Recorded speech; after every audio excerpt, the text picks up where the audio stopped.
It was past midnight when I turned off Route 19, heading into the heart of rural West Virginia. The delivery wasn't urgent, some replacement parts for a remote mining site, but the extra pay for night hauls was worth the loss of sleep.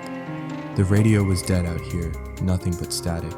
I didn't mind the silence, been driving trucks for 15 years.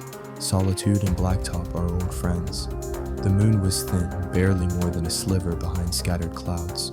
Trees leaned in on both sides of the narrow road, like they were trying to whisper secrets. I rolled down the window, hoping some fresh air would clear the nagging sense of unease that had settled on me like a wet blanket. That's when the lights started flickering. First, the dash dimmed, then the headlights pulsed like a dying heart. My CB crackled, even though no one had said a word on it all night. Just hiss and pop, like the radio was trying to tune into something not meant for human ears. I slowed to a crawl, cursing under my breath.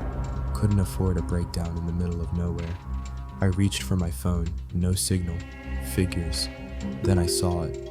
A shadow, massive and silent, passed overhead. Not a bird, not a plane, something else. I barely caught it, wings stretched wide like draped canvas, the silhouette all wrong. Too big, too deliberate. I slammed the brakes.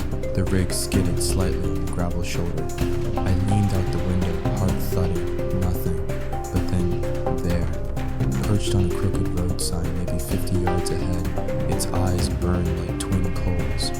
Red, watching. I blinked, and it was gone.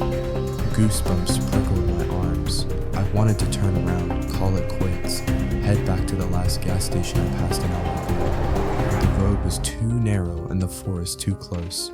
No room for a U-turn. I had to keep moving. I drove on, slower now, watching the trees. That's when everything shorted out. The dashboard went black. Headlights, gone. The engine stuttered and died mid-roll. My truck coasted, a steel corpse, until it rolled to a stop in a shallow ditch. The only sound left was my own breathing. I turned the key, nothing. Then something hit the roof. Hard. Bang. I jumped, hitting my head on the window. Another impact. Claws? The cab shook like something was crawling across it. I reached for the door, tried to push it open, but it wouldn't budge.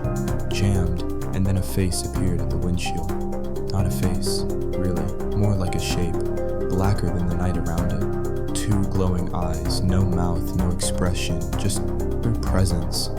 It tilted its head like it was studying me. My breath caught in my throat. I couldn't move, couldn't scream. It pressed one long, talon-like hand against the glass, and the windshield crackled, spiderwebbed under its touch. Leave!